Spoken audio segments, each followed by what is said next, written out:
Hello BookTube and welcome back to my channel. I am Sarah, this is Aussie SFF, and today I'm bringing you my review of The White Abacus by Damien Broderick. Here we go. So this book won the 1997 Aurealis Award for Best Science Fiction, and I have a distinct feeling it might be because it was the first book that he had released since the inception of the Aurealis Awards in 1995. So now I had a look into this past before this book, and it seems that he was incredibly influential in the 70s with a lot of amazing sci-fi by the sound of it. The first use of the word augmented reality, I think, and the use of singularities. This book, however, did not impress me, and I will go into the reasons why. I am trying to do it in a spoiler-free way. The most of the information that I am giving you is from the first 100 pages or even the first 80 pages of the book. So the book is set in Earth future. We have a mixture on Earth now of AI entities who have a corporeal body that they walk around in our environment, being human, who are referred to as the Hu, H-U. The main character that we are introduced to at the start of this is a newly formed and born AI who chooses to call him self. There's a new set of non-binary, non-gender specific pronouns, which I found quite nice. This newly born AI chooses to call self Ratio. This AI has been fast-tracked into birth in order to carry out a mission that is given to Sem by the Gestalt AI entities who run the AI scape, basically.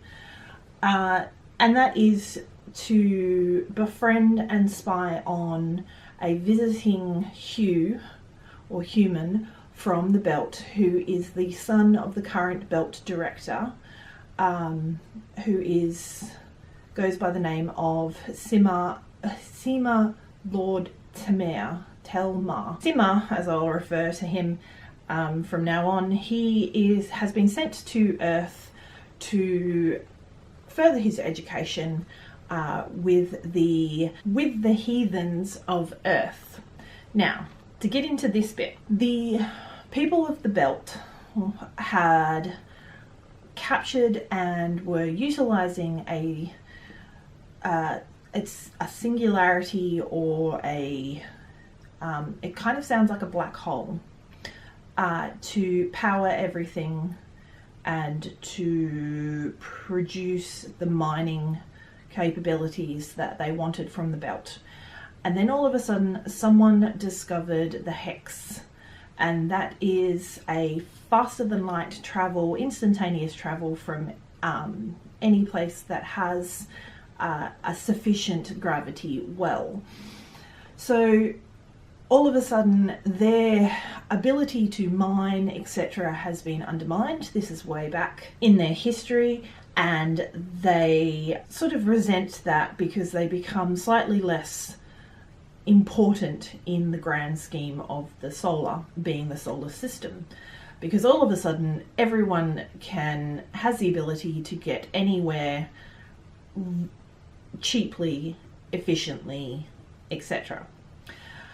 They become a religious sect whereby they actually prove scientifically that the human soul exists, and they believe that the use of the hex gates that provide this faster than light travel throughout the universe rips the soul from the body, and therefore they refuse to use it.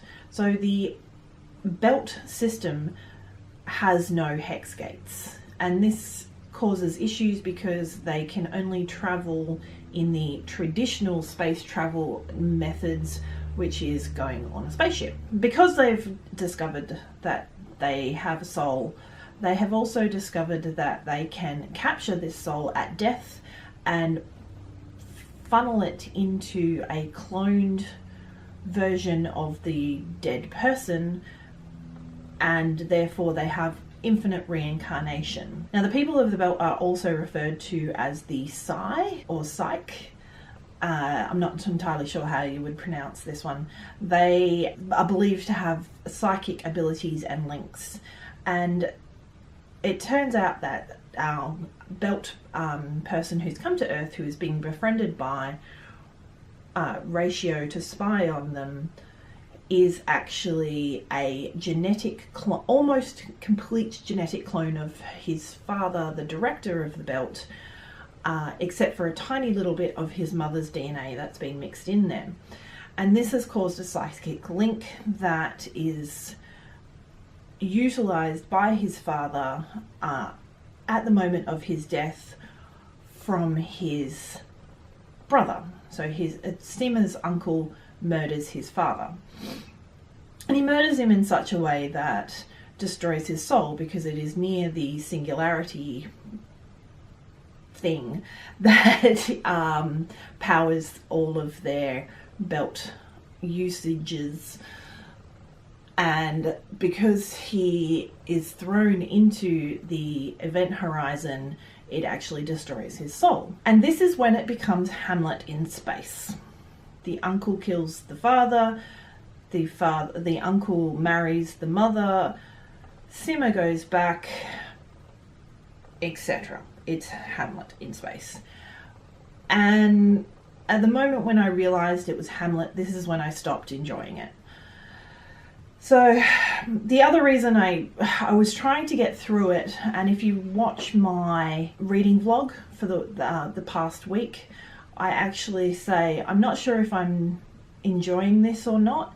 And the reason for that was, before I realised it was Hamlet, there are so many references to poetry and to classical music that it really seemed like it needed to have a extra element electronically, even though it was written in 1995 or earlier, 1997 or earlier, sorry. But it's actually not available on Kindle, which I think is missing a trick there. When it turned into Hamlet and it just kept going, and I'm going, this is just Hamlet, why am I reading this? It also had a lot of astrophysics language in it. That is fine. I am actually currently reading Ball Lightning and enjoying that immensely, and definitely planning on reading it's the Five-Body Problem, I think it's called, by the same author.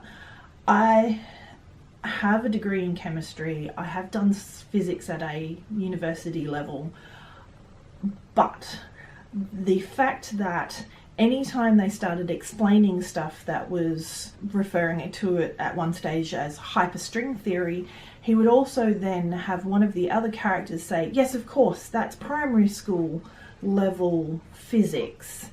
And I feel like that really talks down, because although I can grasp what's going on, I don't have a physics degree, I don't know exactly what's going on. And speaking in those tones just makes it a bit, it speaks down to the reader, and it really annoys me when that happens. That being said, it's a 2.5 star for me. I didn't enjoy the last 100 pages because it was either trying to get through the Hamlet stuff or wrapping it up in this odd ending. I'll say no more about it. But if you do like sci-fi reimagined Hamlet, then this book is for you. If you don't like being spoken down to about physics, if you don't like Hamlet, this book is not for you. I don't like either of those things. I don't mind Hamlet, I just don't like it when it's sort of portrayed as something new, and this is not something new. It's very old, in fact. So, not for me. Thank you very much, but I am open to reading other Damien Broderick books, because on review of some of his other things, it looks like he would actually be quite a good sci-fi writer. This one just isn't for me. It's a bit like Robert Heinlein. Robert A. Heinlein. I love Starship Troopers. I hate Stranger in a Strange Land. Not everything that an author always writes is going to be for everyone. Thank you very much for watching my review. If you liked it, like. If you want to see more, subscribe, and happy reading. Bye bye.